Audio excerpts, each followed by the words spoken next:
Executives often complain about the lack of time they have, when in reality, they have all the time there is. The issue, of course, is how they're investing their time. In this presentation, Dr. Terry Paulson offers helpful ideas about how managers can make wiser time and priority investments.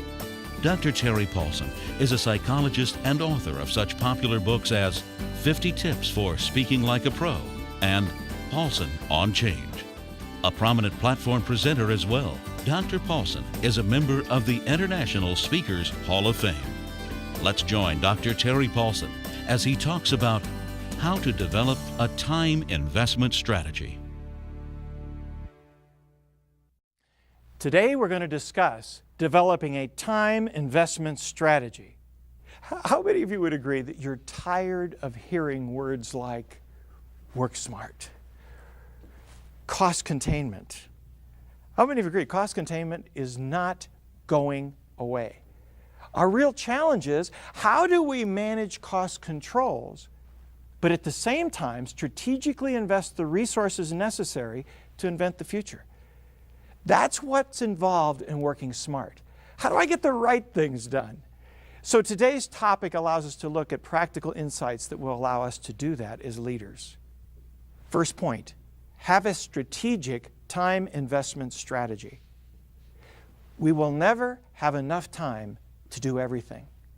Every single day, you're given 86,400 seconds. We spend some of it, we waste some of it, and we invest some of it. When you add your team collectively to that, we realize it's how we use our time that determines whether or not we're going to be effective. It's been estimated that in the average home, a television can be on 7 1/4 hours a day. Now, when you hear that, you go, I don't know what home we're talking about, but realize when you come home, typically we turn on the television for background noise. It's the cheapest way to have a party without having to have anybody there. In fact, if you don't like one group, you can turn to another channel. But what ends up happening, we wonder where our time goes when we have habits that interfere with our ability to get the right work done.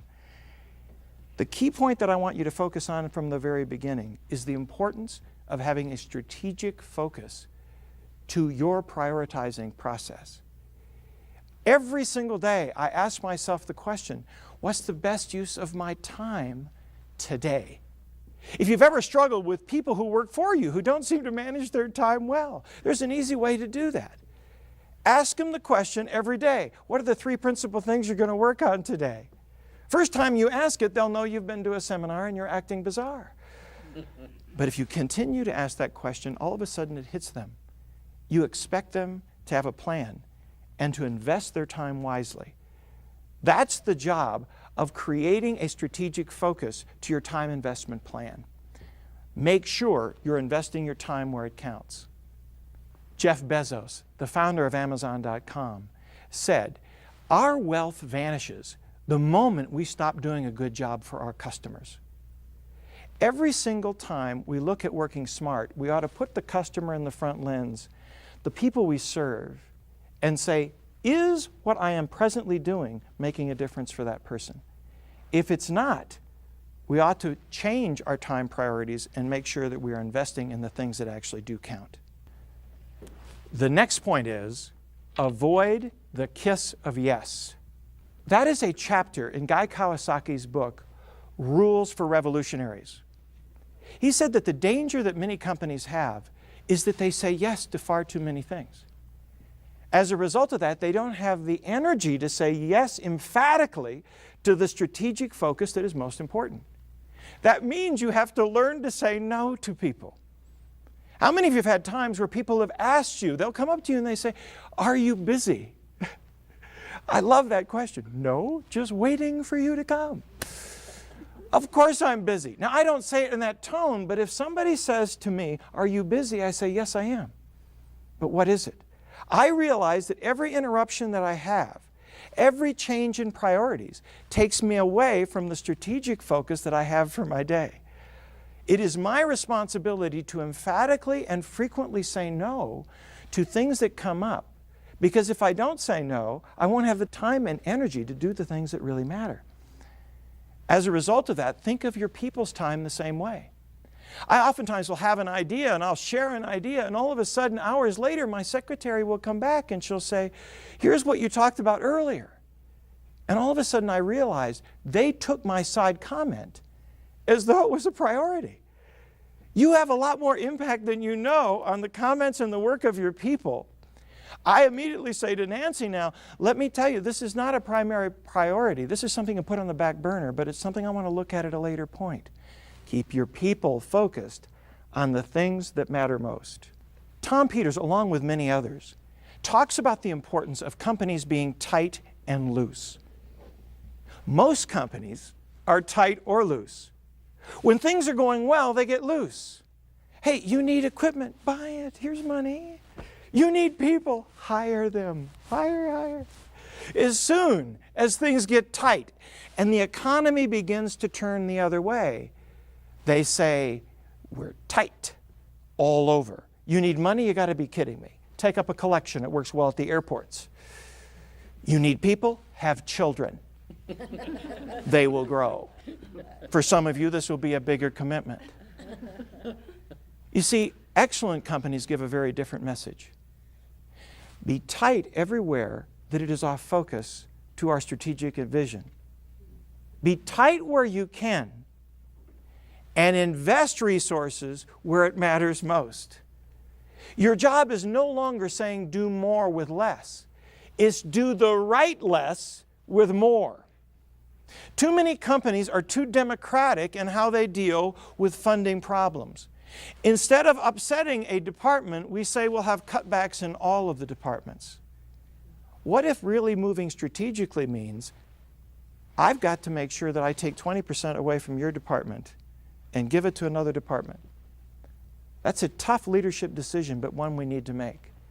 I work with one company where the award they gave for exceptional leadership went to a supervisor who went to his immediate boss and said, in looking at this contract and the amount of costs that are tied into it, we're not making money on what we're doing. And at the present way it is structured, we are not going to make money. I suggest we say no to the contract. I realize this may mean my job. I am less concerned about me, I'm more concerned about my people. I've got great people working for me. I just want to make sure we find a place to use them. He ended up getting an award for leadership by ending his own job. The interesting thing with that kind of vision, they made room for him other places within that organization, because you need leaders that are able to focus on the things that really count. Be tight where you can, loose where you can make a difference. The next point, have a daily plan and use it. Every time management expert, every person on priority throughout history has always said the importance of having a plan. They talk, however, about the planning paradox. People say, I'm so busy, I've got so many things to do, I don't have time to plan. And besides, there are going to be so many interruptions, why have a plan when you're going to have to change it? That's like a lumberjack saying, I've got too many trees to chop down, I don't have time to sharpen my axe. The responsibility is to understand, whenever you start your day, having a plan gives you your choice point. Sometimes 5 minutes invested in a really important item is worth far more than handling and getting things off of your to-do list. You see, how many of you are guilty of this? Whenever I have a to-do list, I get satisfaction of crossing things off. Do any of you experience that? Every day, ooh, another one. Another one. That's why at the start of the day, a lot of people are just crossing off the easy things to get them out of the way. Then your interruptions start because everyone else has finished their easy things. And then they want to ruin your day. And so we run around doing insignificant work. Our challenge is stay focused on your plan. I don't care whether you use a time system. I don't care if you use Day Planner. I don't care if you have Palm Pilot or you just use a scratch of paper. Have a time in your day where you focus on what is priority. I use Alan Laken's system of A, B, C priority. A, must do today. Most important. Will not go home without this done. Those items I'm going to number, and I get busy at the start of my day getting done the things that I have to get done. B, important will soon become an A. If I can make any progress on it, I like it. C, insignificant on the present scope of things, but if I get time, would like to get to it. The biggest danger we have is on days when we have time, we don't use our time. We have a tendency to waste it. Hey, I've got time.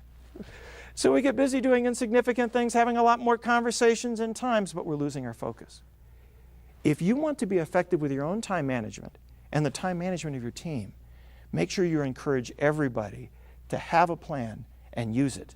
From that, it allows you to make all those choices. When any interruption comes in, I ask myself, is it better for me to continue to stay focused on the priorities I have, or to adjust that and take on something that's new?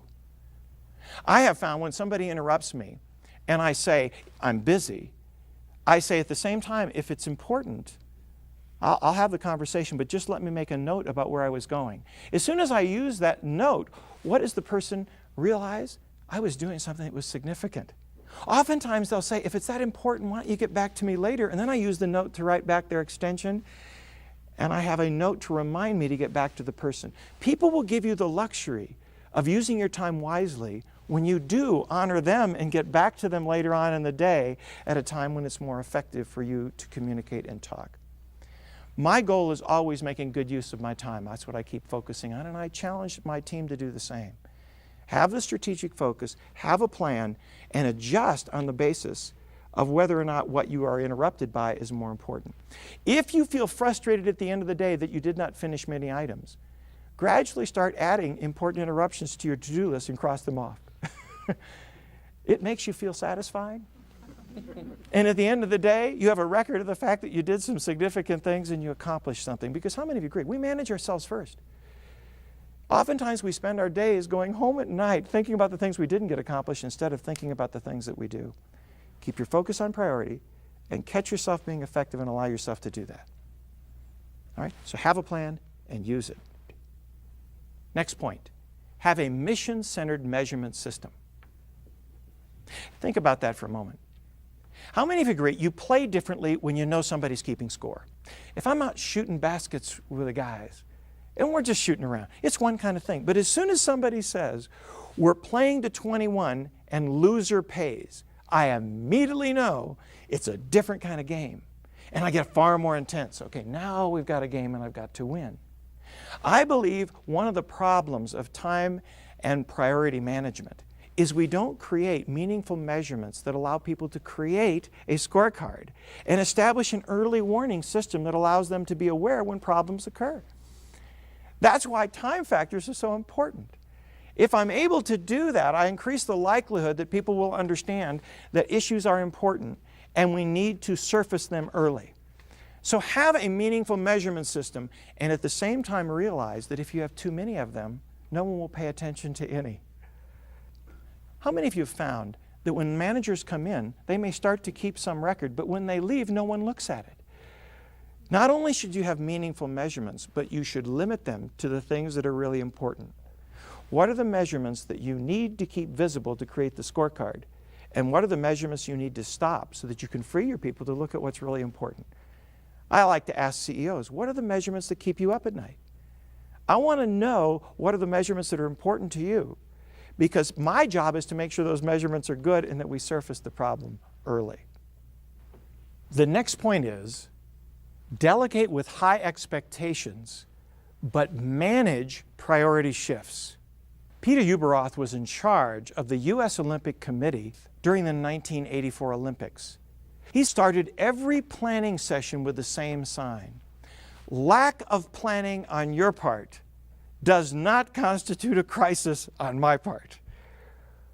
Now, that sounds a little cold, and yet he always warmed it up with this statement or a variation of it.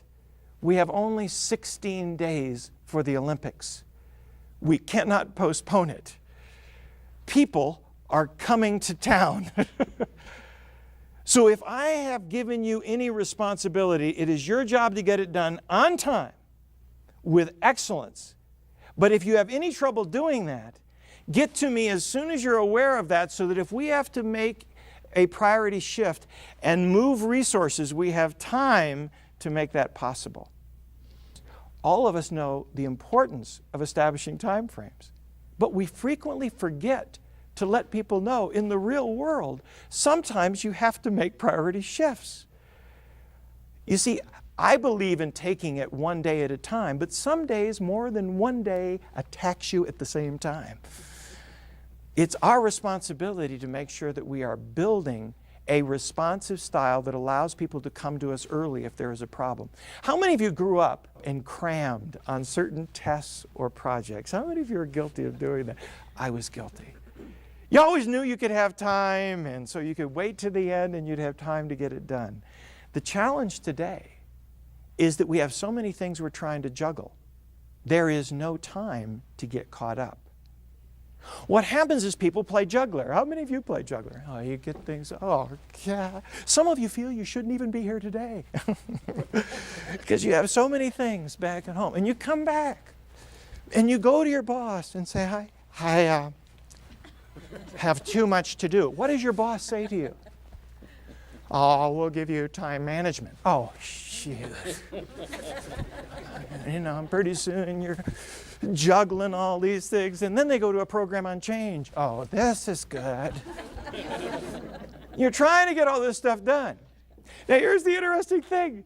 When you get near the end and you realize you don't have time, most of us go to our manager and we say, I didn't want to tell you this, but tomorrow we die.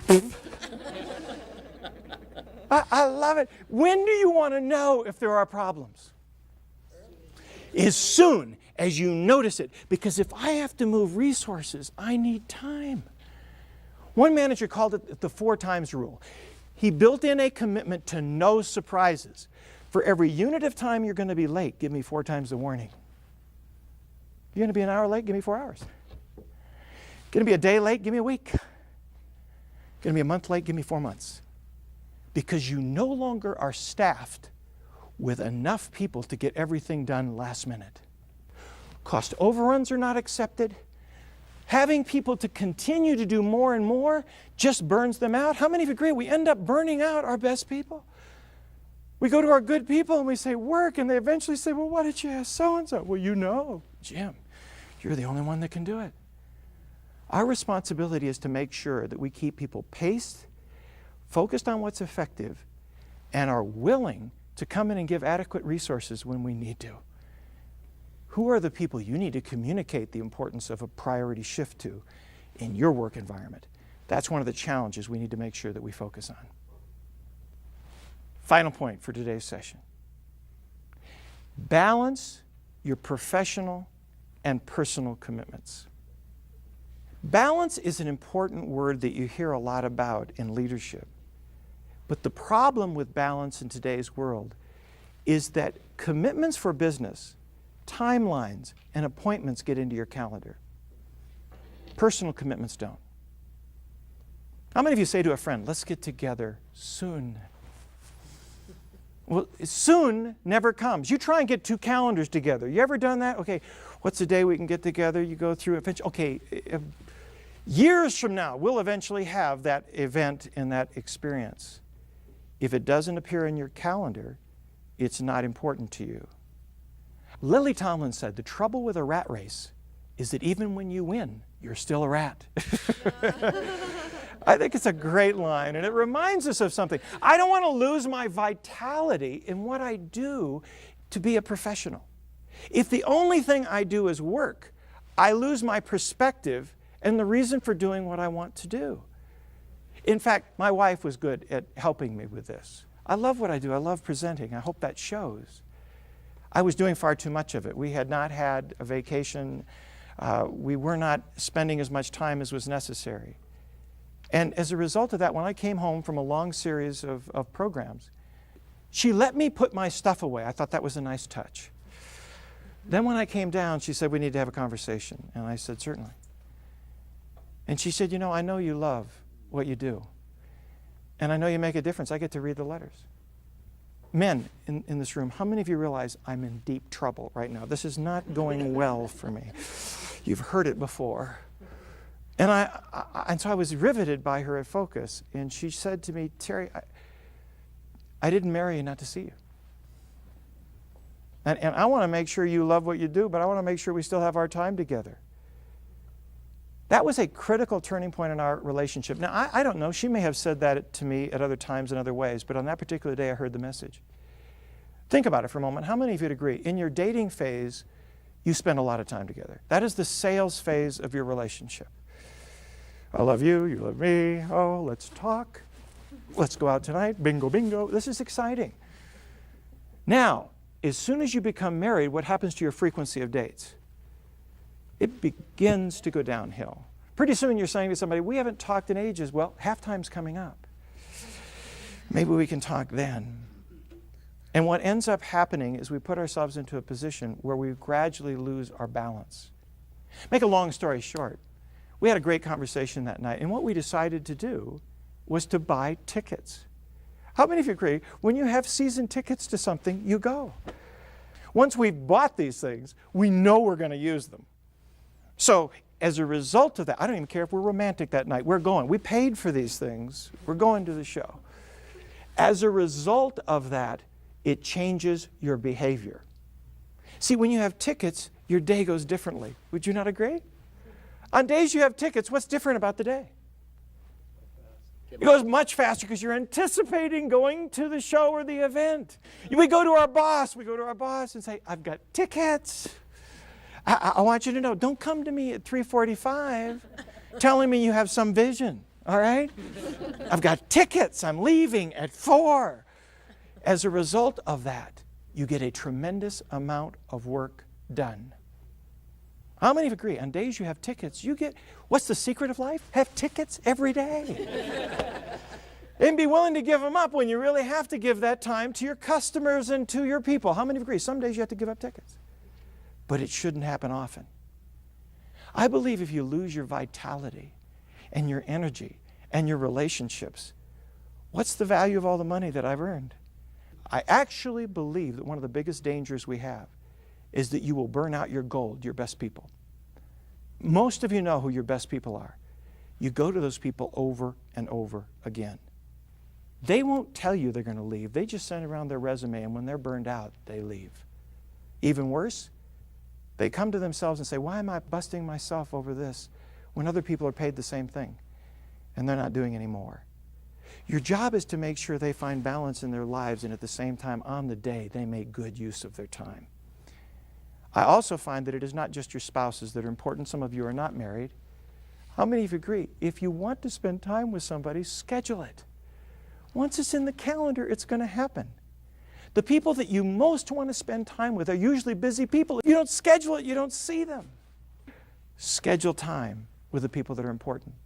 You see, if you ever complain that you are not getting out of your life what you want out of your life, it is your responsibility to realize prioritizing is not just business. It's putting your calendar where your priorities are. And when you do that, you're effective in managing priorities and in working smart. Let's summarize the key points from this session. First of all, have a time investment strategy that makes sure you invest your time and the time of your team in the things that matter most. Secondly, make sure you have a daily plan and you use it. Once you have the plan, it gives you your choice point. Avoid the kiss of yes. It is too easy to do too many things and avoid the focus that allows you to stay on the things that matter most.